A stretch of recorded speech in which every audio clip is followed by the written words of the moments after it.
एक पुरानी चर्च जो एक छोटे से गांव के कोने में खड़ी थी, वहां हर कोई उसके बारे में डराता था। लोगों का कहना था कि रात के समय चर्च के अंदर अजीब आवाजें आती थीं, जैसे कोई व्यक्ति चीख रहा हो। ये सब सुनकर गांव के बच्चे अक्सर चर्च के पास जाने से कतराते थे। एक रात एक युवा लड़का, जिसका साहस असीम था, दोस्तों के साथ चर्च के पास पहुंचा। उसने अन्य बच्चों को चुनौती दी कि वह चर्च के अंदर जाएगा और देखेगा कि वास्तव में क्या हो रहा है। उसकी आंखों में हिम्मत और डर का मिश्रण था। जब वह चर्च के दरवाजे के पास आया तो उसने घुटने टेक दिए। जैसे ही उन्होंने दरवाजा खोला, एक अंधेरी रहस्यमयी आह ने उनका स्वागत किया। चर्च के अंदर सब कुछ पुराना और धूल भरा था।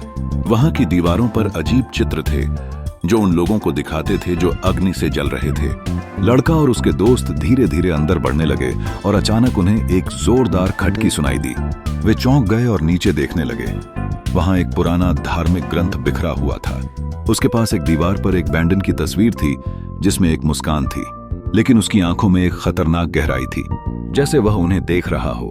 लड़के ने अपने दोस्तों से कहा, यह सब बहुत अजीब है, हमें यहां से निकलना चाहिए। लेकिन बिना किसी चेतावनी के चर्च का दरवाजा खुद बंद हो गया। एक ठंडी हवा का झोंका उनकी सांसों को रोकने लगा। तभी उन्होंने पीछे मुड़कर देखा तो दीवार पर वही मुस्कुराता हुआ चेहरा उन्हें देखकर हंस रहा था। उन सब की धड़कनें तेज हो गईं और वे दरवाजे को खोलने के लिए दौड़ पड़े।